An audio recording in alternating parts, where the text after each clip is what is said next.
Hi, I am Alison with Riding Warehouse, and I am here today with Britt to show you how to properly tie a rope halter.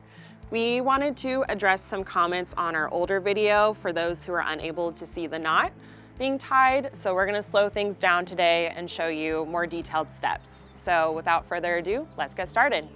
First things first, I have the lead rope around Britt's neck for security, just in case she tries to go anywhere. But to start haltering her, we are going to take the noseband portion of the rope halter, slip it over her nose,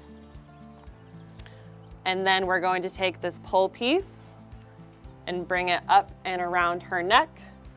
But because this is so long, I just keep this in hand so it doesn't whiplash over her or smack her in the face or anything. But if you have a taller horse and you do need to kind of fling this pole piece over, do it more towards the back of their neck, towards the withers, so they are not spooked or smacked in the eye or anything like that. So we are going to bring this pole piece through the tie loop and tighten it down and adjust where we want the rope halter to sit. And a good rule of thumb is this knot under the throat needs to be tightened behind their jawbone. And if you can fit 3 to 4 fingers underneath, that is tight enough. And you'll also see that the rope halter noseband is high up enough on her nose, so it's not lower down on this sensitive facial tissue. But to tie the actual knot itself, we are starting with the pole piece towards the back, closer to her neck, and we're going to bring it underneath the tie loop, around it, and tighten this through. And you'll see that this is towards her back, so it's not going to fling into her face. And this knot is secured underneath the tie loop, because a common mistake is people will secure this knot above the tie loop, and that is incorrect. So this is the proper placement and security of a rope halter.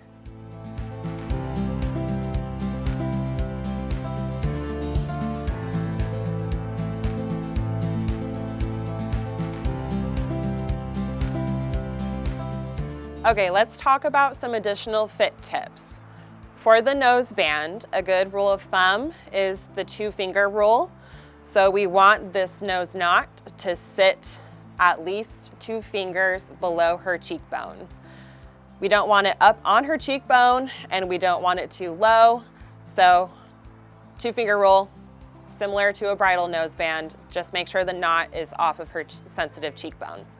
And another tip, if we were being picky about this in the fit, is the knot underneath the jaw that the lead rope attaches to. We want this to actually be a little bit tighter, because you can see it is fairly loose on her right now.